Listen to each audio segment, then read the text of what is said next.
I'm Shannon Martin tonight, reliving the terrifying moments a tornado tore through Barrie.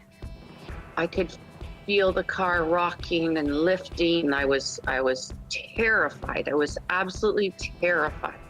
2 years later, we check in with residents who are still rebuilding and recovering. We'll also head to that neighborhood in Ottawa where 2 tornadoes hit this week.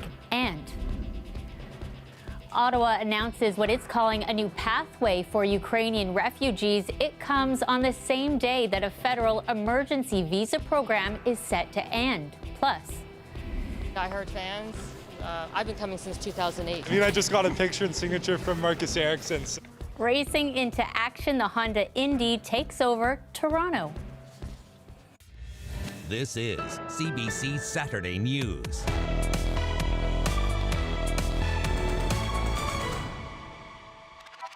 Hello, thanks for joining us. We've just learned tonight that not 1 but 2 tornadoes actually touched down in that Ottawa neighborhood earlier this week. People in Barrhaven are still picking up the pieces this weekend, some now wondering what a series of recent severe weather events in the capital could mean for their insurance rates. I can't predict what rates will do, but what I can tell you is claims costs are increasing every year. These natural disasters are becoming bigger and more expensive in terms of insured losses. But having said that, we're getting more coverage than we ever did before. So 10 years ago, for example, you couldn't purchase flood coverage in Canada, and now you can. So yes, premiums may be going up, but we're also getting better at providing coverage. City officials believe at least 125 homes were damaged during Thursday's tornado. Roofs and shingles ripped off, broken windows, downed trees. You can see it all. Now, one local roofing company tells CBC they've seen a spike in calls since then, with damage estimated from hundreds to thousands of dollars.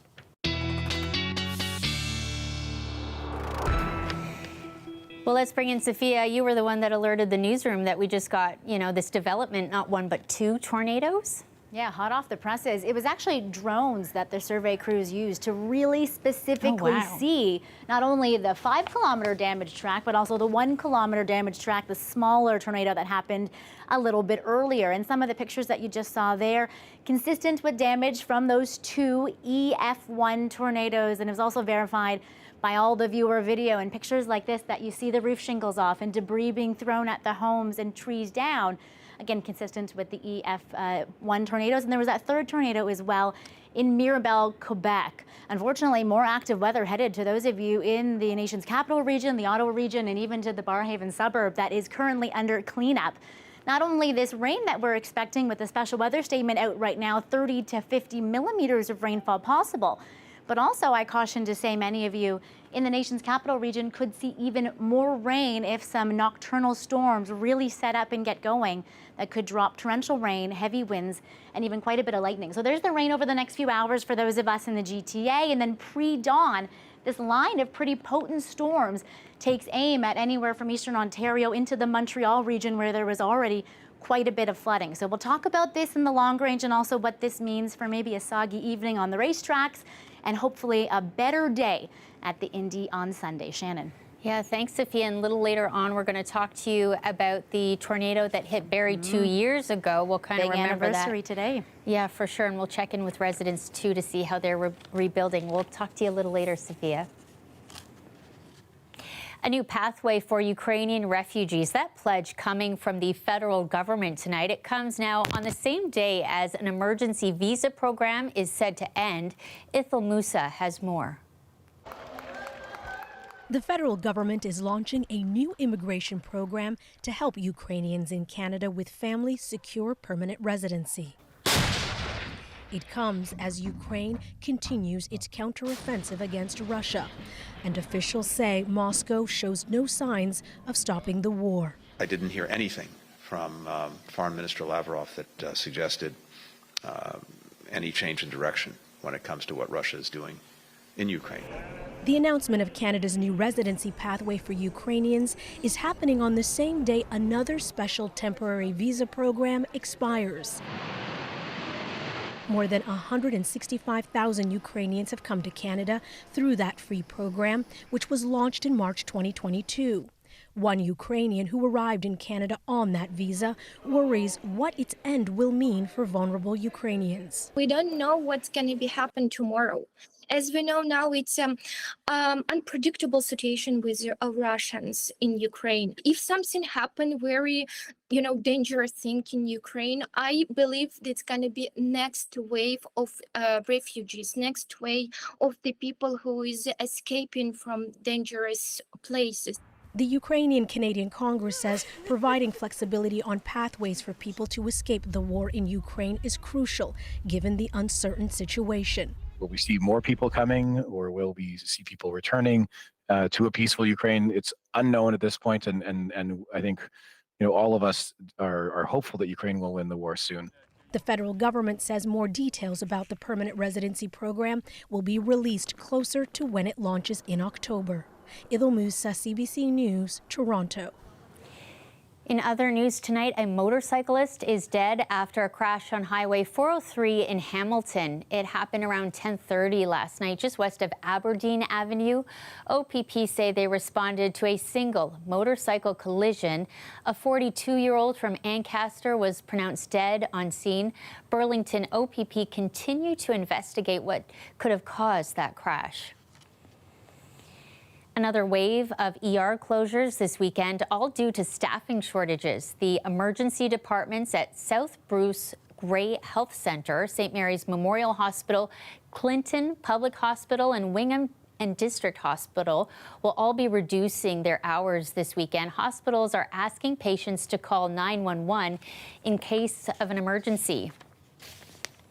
If your weekend plans include hitting the beach, you'll want to hear this. The City of Toronto is warning about high E. coli levels at some popular spots. Sunnyside, Kew, and Cherry Beach are all deemed unsafe to swim right now. The data comes from samples taken over the past 24 hours. For the latest updates on water quality, you can head over to the city's website. If you didn't see it, you definitely heard it. The Honda Indy is racing into action this weekend in Toronto. A little rain certainly didn't slow anything down. Tyler Cheese was there among the fans today. It's day 2 of the Honda Indy, and these fans are rearing to go. We've been coming every single year. We're diehard fans. I've been coming since 2008. He's been coming here much longer. Much longer. That's my son there, and he was this high when I used to take him and my daughter. So we just love racing.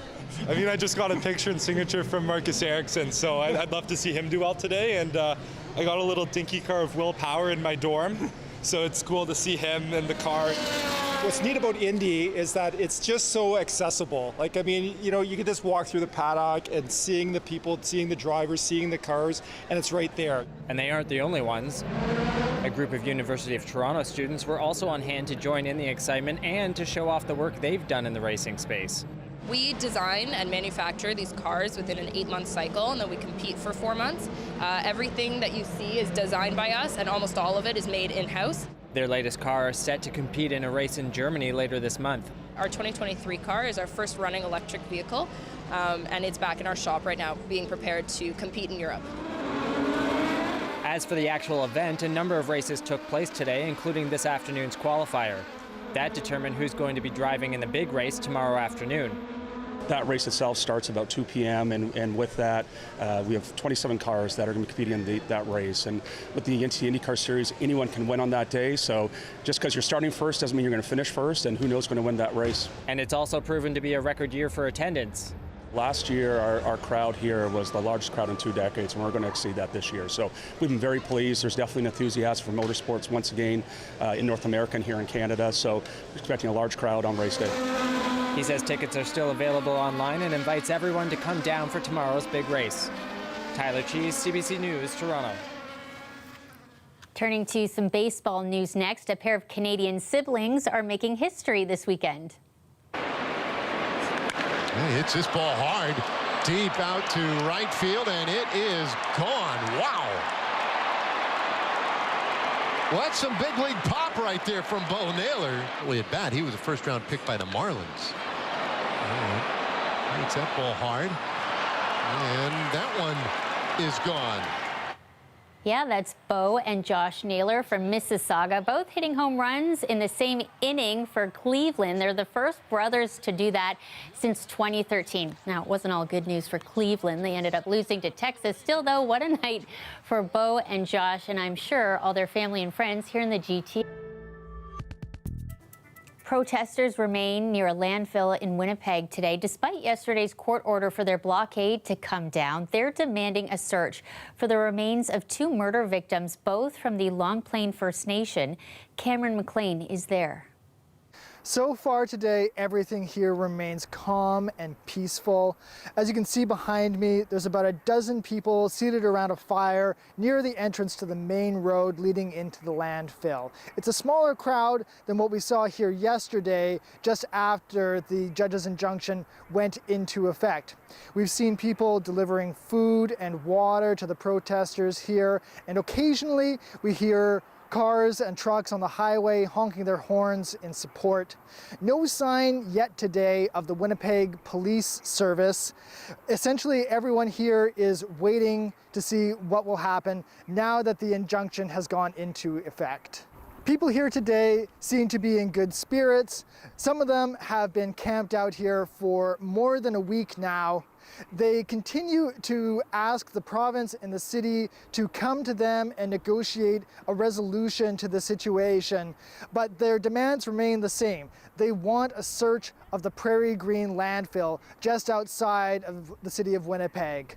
Earlier this morning, I spoke to protester Melissa Morisseau. Here's what she had to say. We really encourage and urge the Premier to open that discussion, keep that discussion City Hall, keep that discussion, negotiate, make moves with the family. They've always been welcome here. Nobody's come down here. So I don't know why they keep saying that there's no communication. We're here. The families come here, strong presence here. So they're you know, they know where to find them.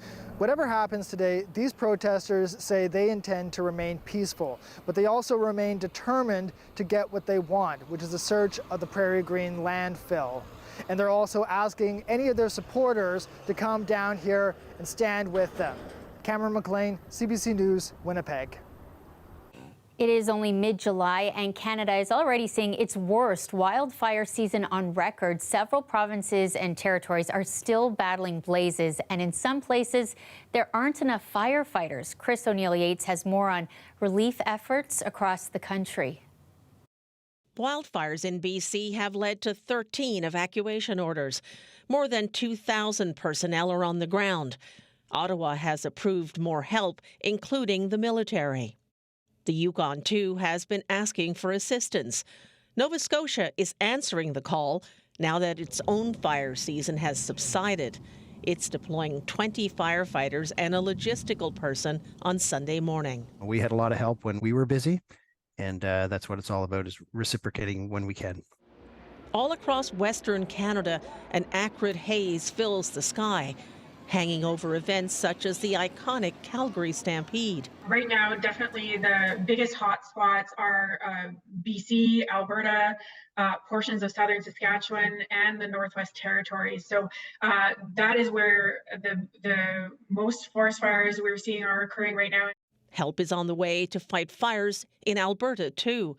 A team of 15 Australian firefighters, the second deployment this season, is expected to touch down in Alberta later today. The hotspots in the east are portions of northern Quebec. So there are special air quality statements out for portions of Quebec. In northern Quebec communities where Cree Nations have been evacuating residents, Emergency Preparedness Minister Bill Blair has promised to send in the Canadian Rangers to assist in those efforts. We know there are a couple of hundred of people evacuated so far. And in the greater Quebec city area, there we are coming closer to a couple of hundreds also. Into the weekend and early next week, Environment Canada is predicting some reprieve in the hot, dry weather that's fueling these fires. There is a low pressure system moving into Ontario and Quebec tomorrow. So there will be chances of showers, which will help the forest fire situation in those areas. And the good news is that's actually kind of the trend for the West. You know, I've been in wildfire management for about 20 years now, and we've certainly seen busy seasons, but this has been extraordinary. We're really only about halfway through. Halfway through what is for many parts of Canada the most destructive fire season on record. Chris O'Neill-Yates, CBC News, St. John's. Tenants and housing advocates in Toronto took part in a rally today demanding fair rents. People are not asking for free rent. People are asking for fair treatment and for the landlord to respect rent control. Residents at 33 King Street and 22 John Street have stopped paying rent. They say their corporate landlord, Dream Unlimited, increased rent more than 3 times higher than rent control. Now, in a statement to CBC, the real estate company says 40% of units at 33 King have been converted to affordable housing. They recently met with the Tenants Association to address residents' concerns. We are heading into a quick break now. We're back in 3 minutes. It was 2 years ago today that a tornado tore through Barrie. 11 people were injured, homes destroyed. Anam Khan spent the day speaking with people there, some who are not only still rebuilding their homes, but recovering from the terrifying experience.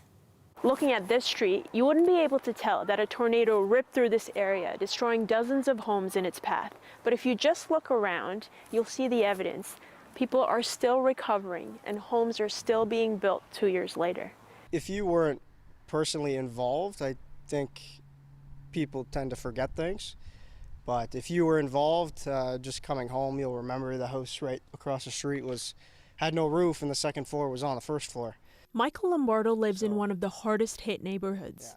Not only was his car totaled, but part of the roof on his home was ripped off and left on the ground. Environment Canada said the storm was fast and furious. Whipping up to 200 kilometers an hour, the tornado's path stretched some 5 kilometers long and 100 meters wide. 2 years later, some homes are still being rebuilt, but what you can't see is some of the emotional scars. This woman called her husband while she was stuck in the car that day. And I was screaming. I was just screaming to him, I'm going to die, I'm going to die. But those warnings always are, whether they're Amber Alerts or weather alerts. They just, it goes right to the pit of my stomach. And that's to be expected, according to experts. But certainly there's a significant proportion of people whose mental health issues will persist years even after the event. He says at times like this, a strong support system is key, something Pinkle Patel agrees with. Material sticks we can earn anytime, but the main thing is my family is good. Their home was destroyed, but they've since rebuilt. We learn a lot of lessons. How to live without house, how to live without clothes, how to live without, this is a very weird situation. You have everything in front of you, but you don't have nothing on your hand, right? Because I have my clothes inside, I have my money inside, I have everything inside, but I can't go inside. Her focus now, making their new house feel like a home. Anam Khan, CBC News, Barrie. You know, it's hard to fathom for so many people what they live through, but it does. It just takes time again to feel like it's home, to feel like yourself. You know, it's terrifying when you watch that video. The experts say it could take up to a decade for emotional well-being to come back after a traumatic event like that. And that day, there were 14 tornadoes around South and Central Ontario. And we knew there was going to be big storms in the north that day 2 years ago. I remember I was in the newsroom. But we didn't expect that storm in Barrie, that supercell, to break through all the cap. And right now, we're talking, of course, about confirmation in Ottawa of a tornado that was very, very close to recent memory as well. 2 tornadoes, actually, 2 damaged paths that crisscrossed each other from 2 separate EF1 tornadoes, as we confirmed for you earlier. And unfortunately, more active weather in the way for many across parts of Ontario over the next 24, 36 hours. Ottawa region, nocturnal storms pre-dawn tonight. And then Sunday, throughout much of the province, there could be the chance of storms. Sunday is not a washout, though, but the next few days, folks, lots of active weather with this big upper trough. But the bright side for this next week, after you get past the rain today, lots of sunshine, seasonal temperatures, and just a little bit of humidity. Shannon. Okay, thanks, Sophia. We'll take it. You're welcome. It's Black Restaurant Week in Toronto, which celebrates Black-owned restaurants and highlights the different kinds of cuisine in our city. Talia Ricci takes us inside a Jamaican spot in the Junction. So we kind of mix our jerk chicken with other flavors of the world, so other people could enjoy it. So if you want tacos, you could have some jerk chicken in your tacos. If you want a pasta like a mac and cheese, you could have some jerk chicken with your mac and cheese. Creating dishes for us is very exciting. My name is Vernon Young. I'm the owner and the chef of Taste Seduction Jamaican restaurant here in the Junction. I've been here for almost 7 years, and things are going really good here for us. We were a takeout before. We just transformed our restaurant into dining, adding a bar and seats. So we're looking forward to having more customers dining in at our restaurant. I understand you're part of Black Restaurant Week. Yes. What made you want to be a part of that, and how's it going so far? It's going good so far, and I just wanted to highlight our restaurant. I don't think all of Toronto knows about us, and I wanted Toronto to know about us. I want them to experience, our type of cuisine that we have. I think that it should be more than a week. It should be all the time. Because Black restaurants and the type of dishes that Black restaurants prepare, it should be known all the time. It shouldn't be just a week to advertise it.